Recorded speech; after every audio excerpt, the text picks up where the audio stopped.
Hola, hola, buenas noches. ¿Cómo están? Bienvenidos al espacio de Buena Lectura.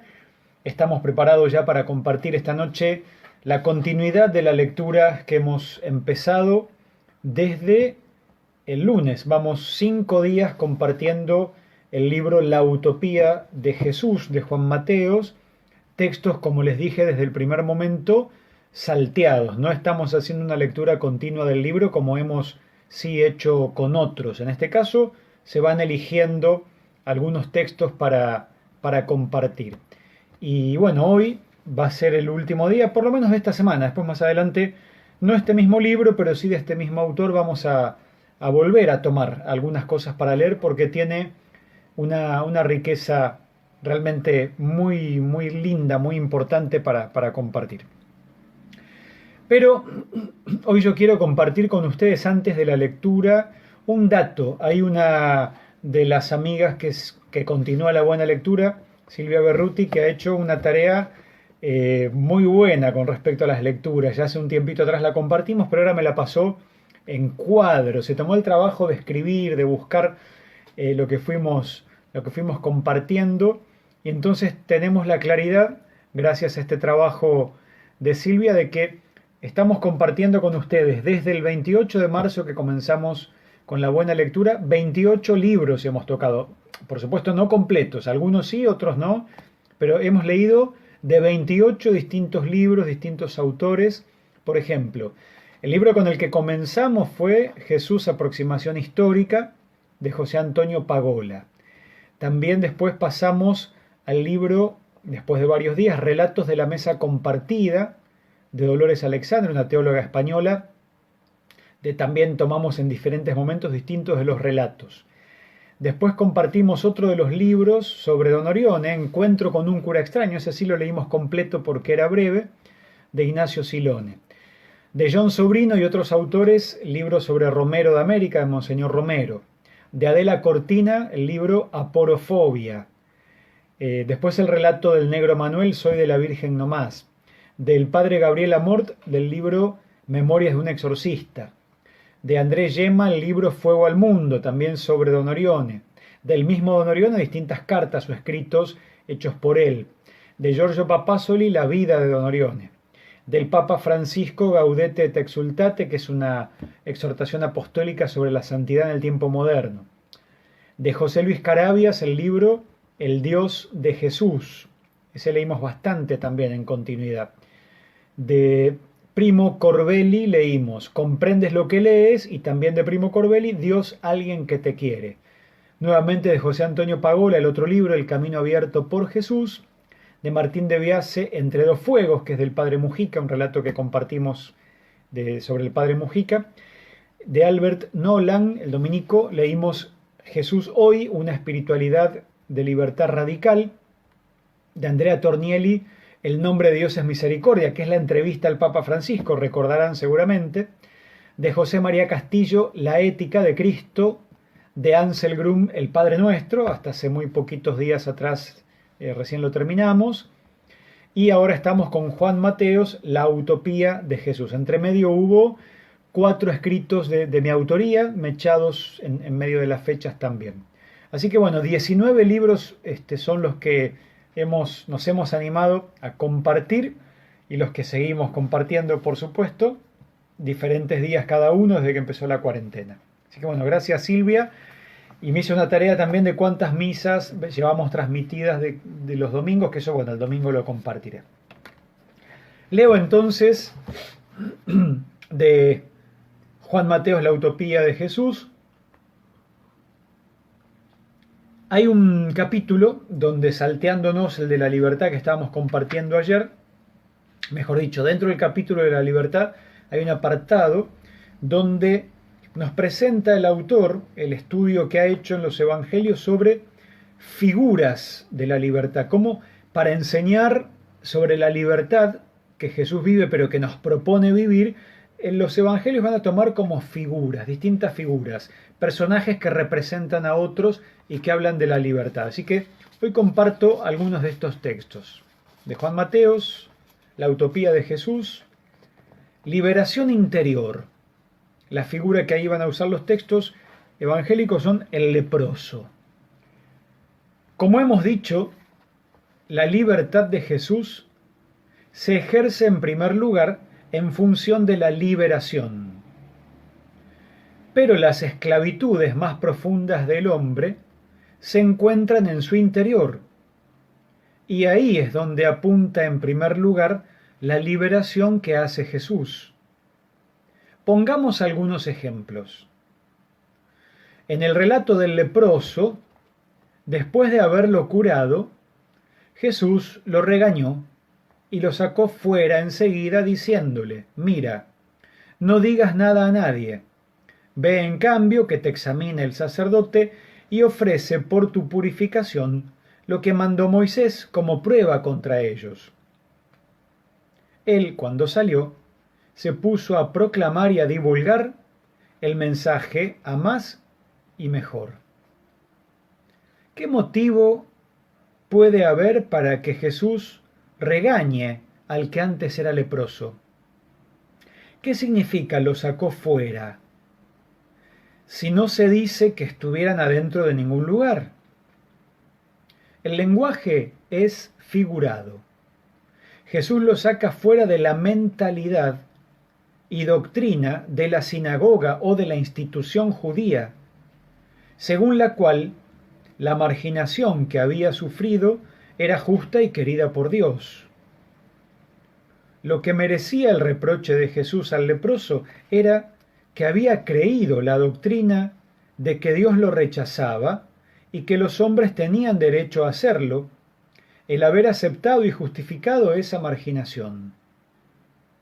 Por eso Jesús le prohíbe hablar hasta que no se haya liberado interiormente de su falsa creencia, hasta que no esté convencido de la injusticia de la institución que lo marginaba. Para ello, le hace ver las severas y onerosas condiciones que exigía la institución para readmitirlo, al mismo tiempo que atribuye esa prescripción a Moisés y no a Dios, y subraya que Moisés mismo demostraba con ella la falta de corazón del pueblo, como prueba contra ellos, dice el texto. Es maravilloso esto que nos presenta Juan Mateos, porque si no nos lo cuenta así un estudioso como él, uno lee el Evangelio y lo pasa medio como de largo. Nos quedaríamos con la linda impresión de una curación. Mira qué bueno, Jesús curó a un leproso, pero lo reta antes, porque la mentalidad del judaísmo era que el que tenía lepra era porque Dios lo estaba castigando por algo, y si vos te crees eso, no solo sufrís la lepra, sino que estás sufriendo interiormente creyendo que Dios te desprecia, que es un castigo, que los demás tienen derecho a maltratarte, y de eso es donde Jesús trata de sacarlo, lo saca fuera, dice. ¿De dónde? Si estaban afuera, fuera de esa mentalidad. Para pensar si a veces nosotros no estamos también teniendo creencias de cosas como mandatos que la sociedad impone y que no tenemos por qué estar sometidos a eso, ¿no? Pienso en tantas cosas de hoy en día, elecciones y cosas que se veían como malas, y entender que Dios no castiga, no condena. Bueno, ¿a cuántos estaría hoy Jesús no solo liberando, sino también retando, regañando para que se cambie la mentalidad y no volver a esclavizarse solo, ¿no? No le bastaba, pues, a Jesús haber liberado al leproso marginado de esa tara que tenía.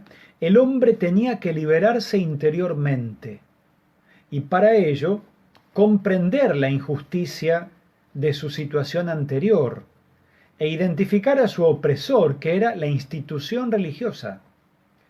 Si hubiera hablado sin estar convencido de que él merecía ser libre, habría elogiado simplemente la bondad de Jesús en su caso particular. Sin embargo, cuando logró cambiar esa mentalidad, cuando salió de esa falsa mentalidad, sí comprendió el mensaje contenido en la acción de Jesús y se puso a proclamarlo, dice el Evangelio, que Dios no tolera la marginación y que ésta no puede nunca justificarse apelando a él. Este mensaje ponía en cuestión los principios teológicos de la sociedad judía. Esta actitud ante la marginación hace de Jesús mismo un marginado. Jesús va a quedar fuera también, casi como excomulgado de su religión, por estas cosas que hacía y esta conciencia que despertaba en sus compatriotas. Otro relato, el sordo y el ciego.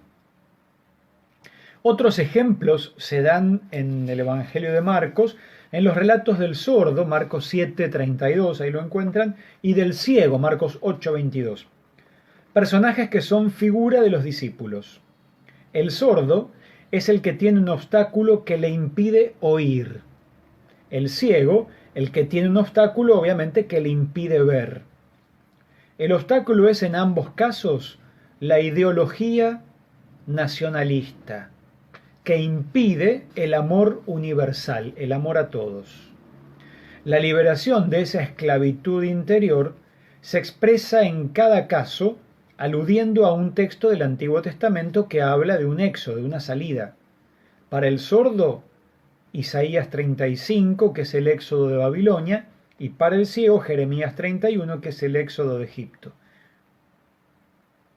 Salir de la ceguera, salir de la sordera, porque la ideología que a veces tenemos no nos deja ver y no nos deja escuchar. Y Jesús también libera de eso. Hoy nos haría falta que venga un poco a nuestra patria Jesús, así, en carne y hueso, a liberar de ideologías. Liberación del pecado.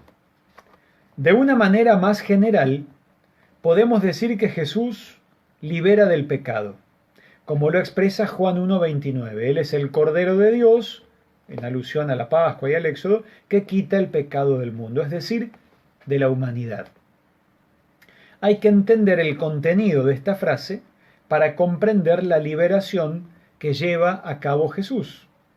Se trata de un pecado que afecta a la humanidad entera y que existe antes de la llegada de Jesús, cuya misión es eliminarlo al pecado.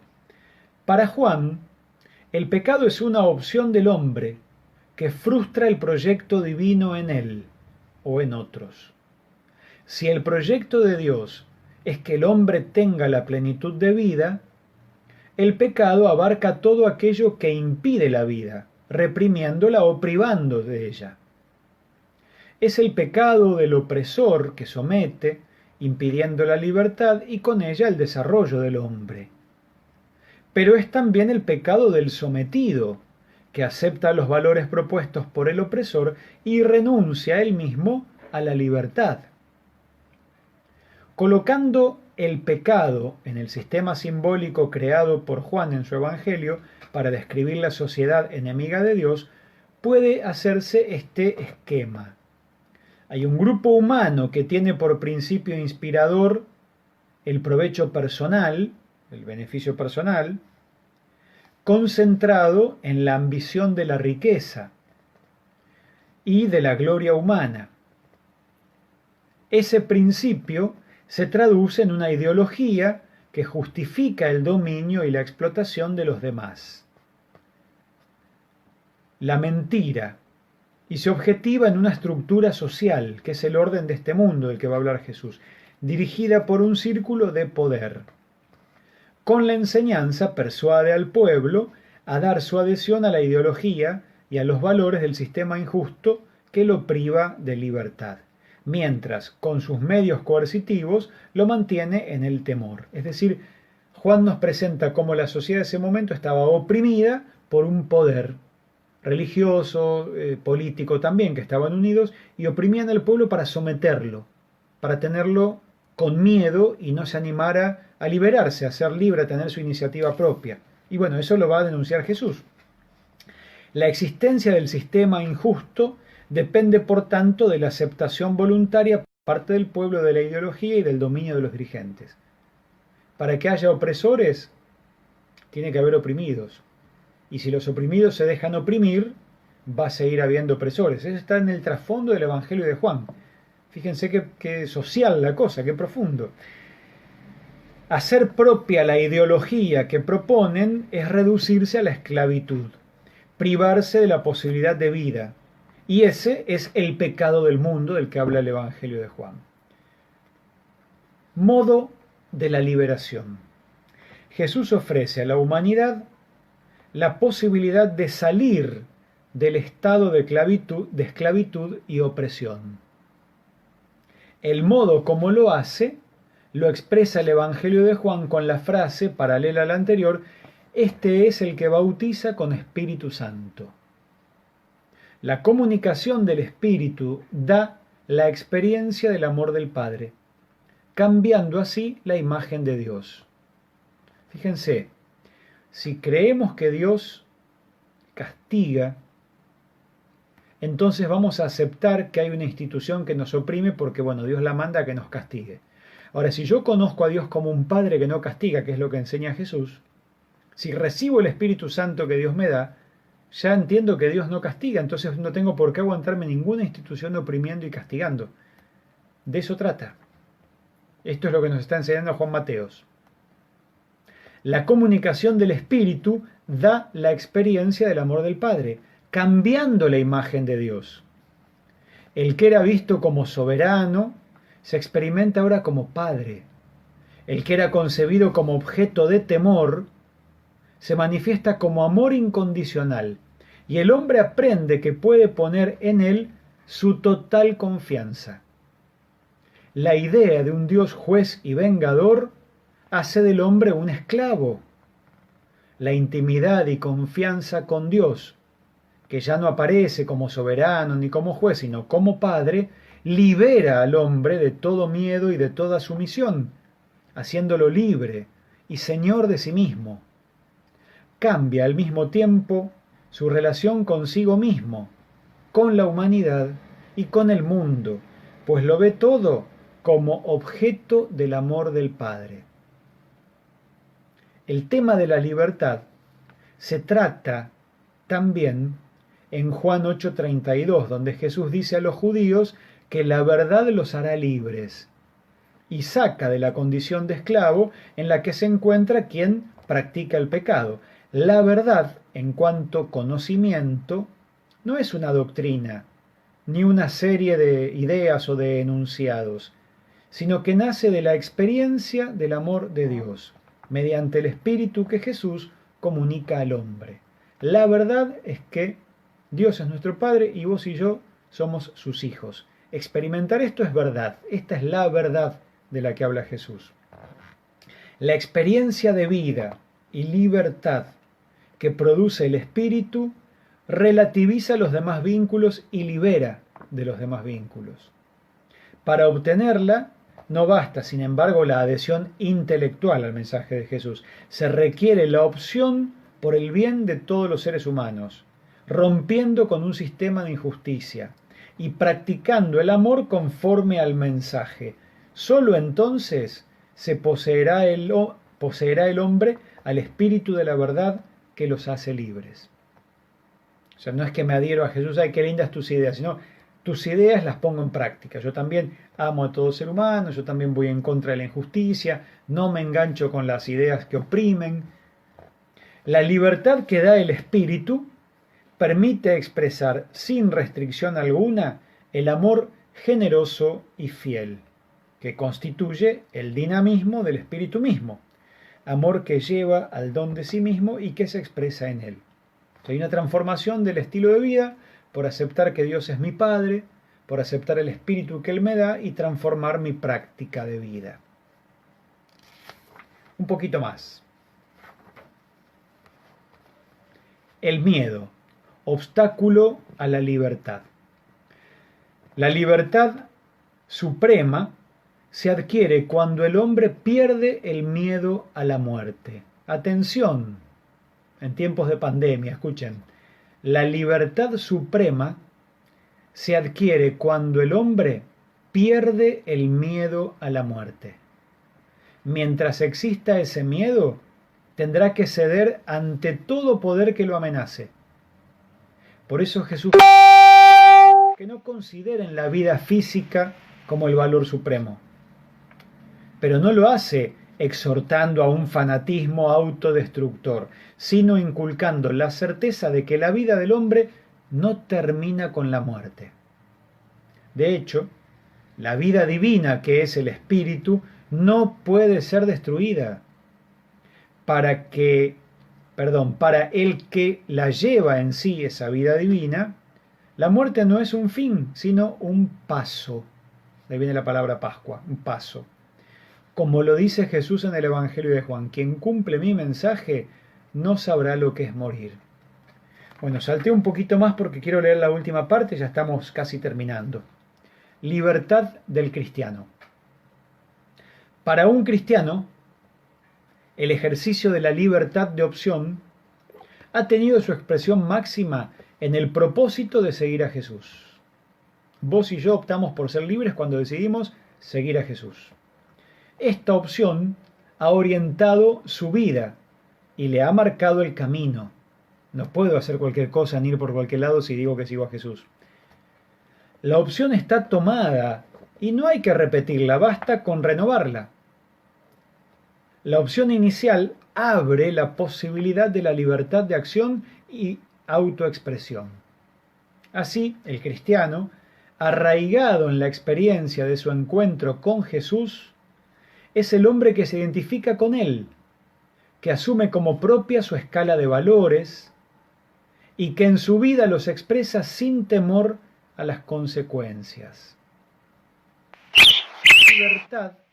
Su libertad manifiesta la fuerza del Espíritu que ha recibido de Jesús. En Marcos, Jesús comunica a los siervos su propia autoridad, lo que equivale a comunicarles el Espíritu que Él posee. Él los bautizará con el Espíritu Santo, decía Marcos. Los capacita así para realizar un programa que en sus líneas generales ha de coincidir con el suyo, con el programa de Jesús, liberar a los hombres de un pasado pecador y comunicarles vida. Se trata, por tanto, de una transferencia de responsabilidad. La acción que Jesús ha llevado a cabo en la tierra ha de ser continuada por sus seguidores. La formulación autoridad, libertad, indica que los seguidores de Jesús no han de reconocer obstáculos para su misión, que ésta no está supeditada a la decisión de ninguna autoridad humana. El don de la autoridad los iguala a Jesús. Libertad y responsabilidad. Y esto es lo último que leemos hoy y que leemos de este libro. La libertad cristiana, que es total, se limita a ella misma por el sentido de responsabilidad hacia uno mismo o hacia el prójimo. De hecho, la libertad en sí misma puede ser destructiva. Para ser constructiva debe ir encauzada por la responsabilidad. Libertad responsable. Si no es responsable la libertad, puede destruir. Entonces, para ser constructiva, la libertad tiene que ir encauzada por la responsabilidad, que el lenguaje cristiano llama amor. Libertad con amor. Libertad responsable es lo mismo que libertad en el amor. Así se deduce de la escena de los amigos del esposo, expresión con la que Jesús designa a sus discípulos. Los ascetas judíos, los sacrificados judíos, reprochan a Jesús que no impone una disciplina o una norma como el ayuno a sus discípulos. Jesús enuncia el principio: estando con Él no hay ayuno, sino alegría. No hay normativa, sino libertad. Pero todo ello dentro de la amistad con Él. La amistad, amor o adhesión a Jesús, que lleva a la identificación con Él, hace que el discípulo nunca use de su libertad para hacer daño, sino solamente para hacer bien. Como la de Jesús, ha de ir guiada por el amor. Por eso, cuando los débiles en la fe se escandalizan de la libertad de otros cristianos, Pablo prefiere y aconseja limitar el uso antes que hacer daño. El amor sabe renunciar al propio derecho por el bien de los demás. Terminemos con la frase lapidaria de Pablo: donde hay espíritu del Señor, hay libertad. 2 Corintios 13:17.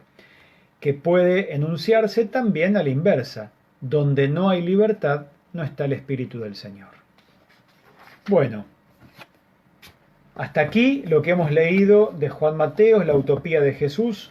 Les avisé desde el comienzo en el lunes que era un libro más como de estudio, espero que haya gustado.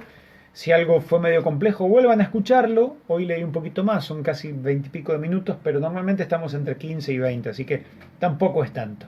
Bueno, mañana nos encontramos, leeremos algo breve, otro autor, como para también un tipo recreo en la lectura, y después continuamos. Que descansen, Dios los bendiga y que sean muy libres a la manera de la libertad de Jesús.